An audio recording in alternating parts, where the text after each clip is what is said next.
position so they can begin. Ben Johnson has been stripped of his gold medal. He has apparently left the country. Olympic officials asking the television crews to get into place so they can start this press conference. Please, Slook staff, can you please clear the podium? This podium is not for the staff, it's for the ENG crews. All right, they want the staff out of the way, so the ENG, that stands for Electronic News Gathering Crews, the television crews, can have the podium to cover this historic news conference. Ben Johnson tested positive twice. Chris Cuthbert is still downtown at the Hilton Hotel. Chris reports that there are some rumors that Ben is indeed hiding on the 11th floor. However, Dr. Roger Jackson, the president of the Canadian Olympic Association, told CBC Radio a short time ago that he has confirmed that Ben Johnson has indeed left the country. We really have to put this tragedy into perspective. This is probably the darkest moment in Olympic history. Jim Thorpe, as we said earlier, the great American decathlete, won the gold medal in the decathlon in Stockholm in 1912, was stripped of his medal for receiving something like $125. It is obviously nowhere near as serious as this. Ben Johnson has lost his gold medal. The medal has gone to Carl Lewis. As we await the start of this press conference, Don Whitman and Jeff Gowan, I believe you're still back out at the stadium. Jeff Gowan, I was saying that this is much more serious than anything that happened with Jim Thorpe, a black day for the Olympics, and these games have been going so well. Don, I remember you and I talked before the games. Remember everyone said, you think there will be a terrorist attack? Do you think they'll go well? They've gone so well, and this has indeed flooded the parade. Well, it really has, Brian. You know, everyone at the Village this morning, we were awakened at 5 this morning and informed that the news had just broken, that it had been confirmed. There had been rumors, apparently, among the Canadian athletes yesterday. I think, Jeff, we had maybe a hint from Mark McCoy that something was amiss. Yes, because Mark McCoy came up to the broadcast area after his hurdles final, and we were asking about Ben with particular reference, of course, to the 4x1 relay. We were questioning Mark on the running order. And he didn't have a lot to say about Ben other than the fact that he was running the anchor leg, and we suggested that that possibly wasn't the best place to put him. He should start off number 1. And Mark's comment was that, well, Ben wanted to run the anchor leg, and that was all he said about him. There was no comment that he was away concentrating on preparation for the relay. He was perhaps a little evasive and maybe knew more than we suspected at that time. But it was amazing this morning at the Village, all the athletes talking about the incident. That was all they were talking about, even as they were boarding buses to head off to their events at 6 and 7 a.m. this morning, the Seoul time. And people just couldn't believe it, particularly that it was Ben Johnson. Then there were the others who said, well, that musculature development in the upper body, he had to be doing something other than just lifting weights. Yes, and that's true. I mean, he has a very, very well-developed musculature. He's built along the lines of a weightlifter or even a bodybuilder. And perhaps now that we know this story, it's the assistance of the steroids plus the very heavy weight training that he has been doing that has produced this. And it's a very heavy price to pay, I think. We say what price glory, what price a gold medal. Well, I think for many athletes, it's almost any price. Jeff, from now on, too, every performance is going to come under the microscope, under question. Someone runs a world record, they're going to say yes, but let's wait for the test. Well, I think absolutely, and this is very sad, as we said earlier on. No longer can you immediately respond to an excellent performance by congratulating the athlete and being thrilled by the performance per se. There is almost always, at least in the back of the mind, that secondary question which says, I wonder. And that's a sad reflection on the state of sport, I think, of international sport, where the pressures are enormous and where, let's face it, the media plays its role in blowing some of these athletes up out of all proportion. Let's go to the press conference now.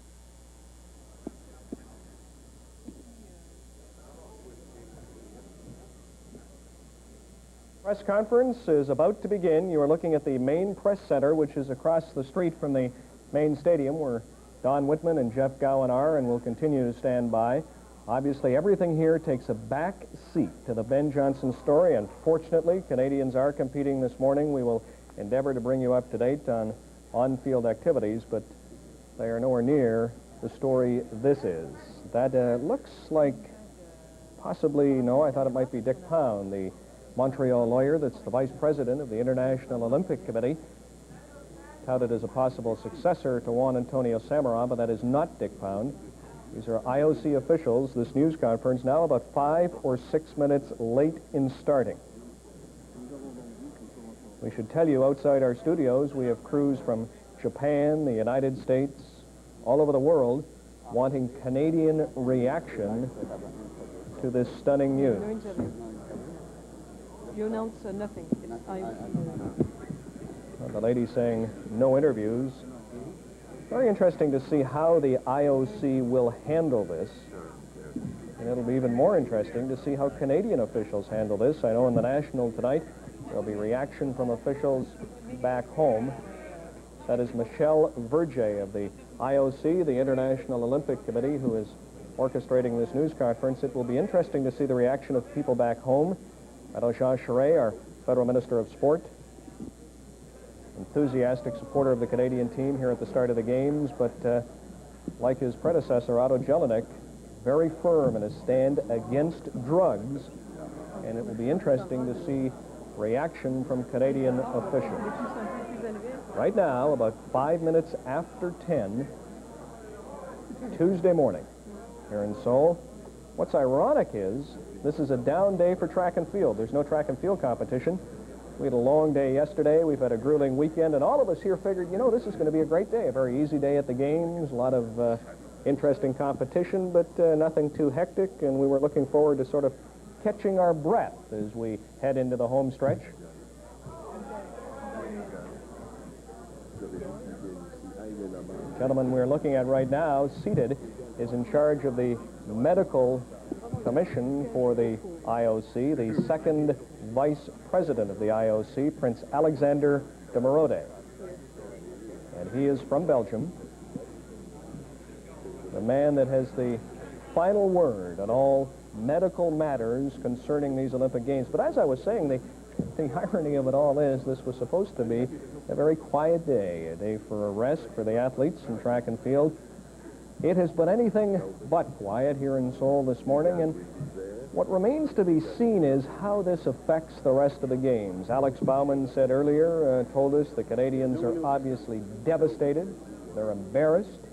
And again, all Canada shared in Ben's moment of glory when it occurred. We told you how the hotels where the Canadians are staying here celebrated it. And now, of course, they look on Canadians for their reaction, and I think we're just about ready to go.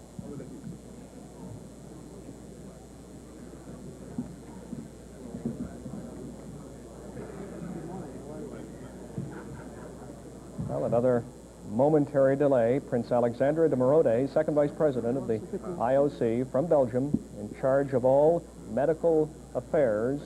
To the left of your screen, you can just see his shoulder. And they're just about to get underway. They're about 10 minutes late right now. Ben Johnson, rumored to have left the country. Dr. Roger Jackson says that has been confirmed. Ben was supposed to run in Tokyo, October the 8th. If you saw the National after he won the gold, he said he was going to return home to Canada October the 9th. Obviously, Ben is not going to be running anywhere in the near future, especially in Tokyo. And the sad reality is that Ben Johnson could be suspended for life from all future competition. He has officially been stripped of his gold medal. Obviously, the world record has been voided of 9.79. The gold medal has been awarded to Carl Lewis from the United States. Carl Lewis said after the race, and I quote, he, brackets Ben, must be seeing a hypnotist. He has to be doing something to stimulate himself in this final. And Prince Alexander still waiting to get underway. I am told the crush of media, radio, television, newspapers is absolutely unbelievable. Here we go. If you are all ready, maybe we can start. So good morning, ladies and gentlemen. Here is the press release, which I will have to read on behalf of the International Olympic Committee. It's a recommendation of the IOC Medical Commission to the IOC Executive Board, which met this morning, and this recommendation has been unanimously approved by the IOC Executive Board. The urine sample of Ben Johnson, Canada, athletics 100 meter, collected on Saturday 24 September 1988, was found to contain the metabolites of a banned substance, namely stanozolol. It's an anabolic steroid. The IOC Medical Commission discussed all arguments presented by the Canadian delegation, especially the statement that the substance in question might have been administered after the competition by a third party. The steroid profile, however, is not consistent with such a claim. The IOC Medical Commission recommends the following sanction: disqualification of this competitor from the Games of the 24th Olympiad in Seoul. The decision remains independent of any sanction which the international federation concerned may wish to apply in accordance with its own regulations. Of course, the gold medal has been withdrawn by the IOC.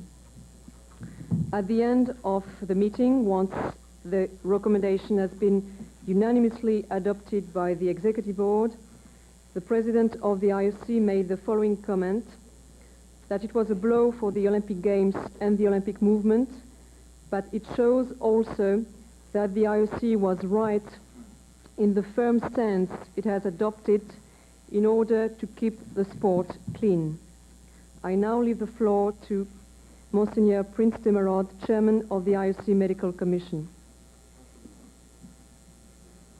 Je voudrais renforcer encore ce qui a été dit par le président du CIO à la fin de la réunion de la commission exécutive. People who know me in Jamaica and people who know me here know I would never take drugs. I've never ever knowingly taken illegal drugs, and I would never embarrass my family, my friends, and my country, and the kids who love me. My mother taught me that there's the only way to win and plan to come back. Still a champion as a winner in the next Olympic Games.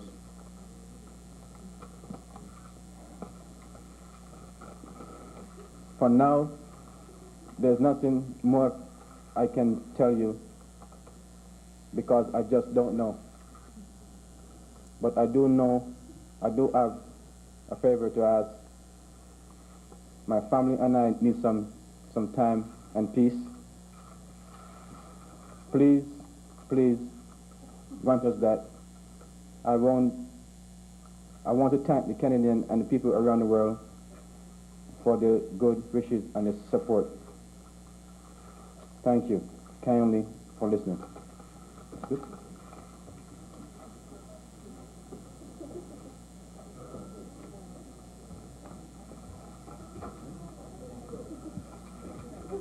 I don't suppose there will be a photo session afterwards, and I gather that the people at the back would like to see the people in the front. So perhaps we could just move back for a couple of minutes and we can do this afterwards. Thank you. I don't suppose we can remove some of these mics. I can put my notes down somewhere. Ladies and gentlemen, if I may just interrupt the pictures for a moment. I've been asked by Ben and his family to give him advice in respect to his career. These past 8 days have been extremely difficult for Ben and his family.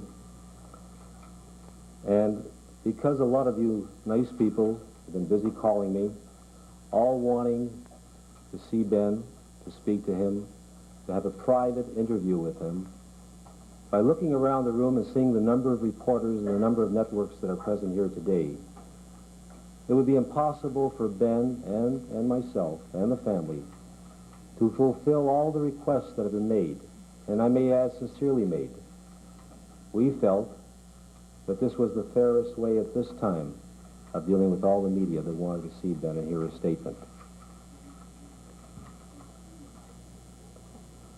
Ben has told his story. That is the only story he knows.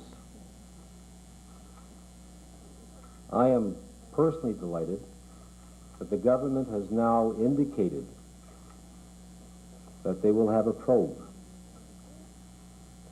I am hopeful that the answers that the public, the media, and most of all Ben himself would like to know will be revealed.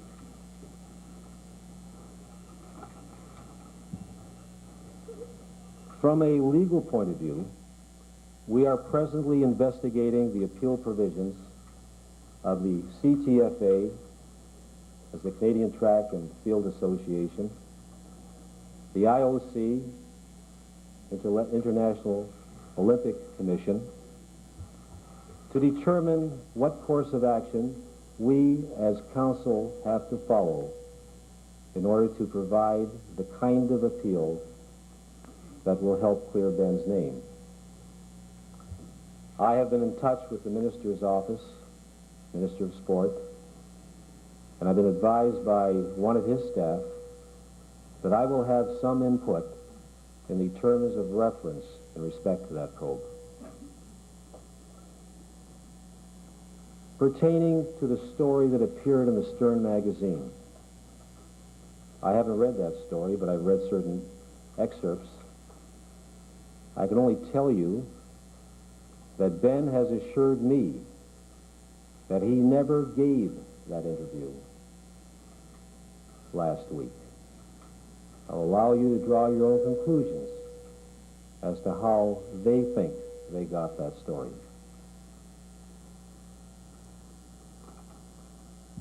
Some people are interested in Ben's finances. I have no idea at this time what his finances are.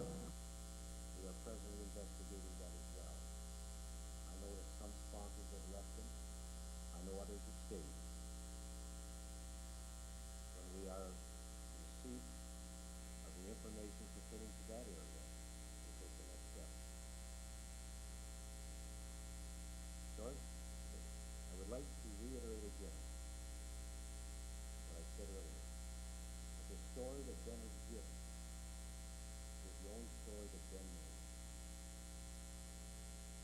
I also want to add, for those that have expressed some interest in whether or not we're going to be seeing Ben play NFL or CFL football next year, that I've been assured by Ben that he has no intention of playing pro football. He wants to pursue his career as a runner. I want all of you to remember when Ben thought he'd won the gold medal, how proudly he raised the Canadian flag and ran around the track. I'd like to leave that image of Ben with you until the probe is completed. Please understand what a difficult time this has been for Ben and his family, and that is why the forum that we are conducting today is, in our opinion, the most appropriate one. We have asked Ben and his family to stay behind after I answer some of your questions for a brief photo session, and hopefully that'll be something that will satisfy all of you people who want to take pictures at this time. Ladies and gentlemen, that concludes my statement. I'd like to limit the questions here to 15 minutes. When questions are asked,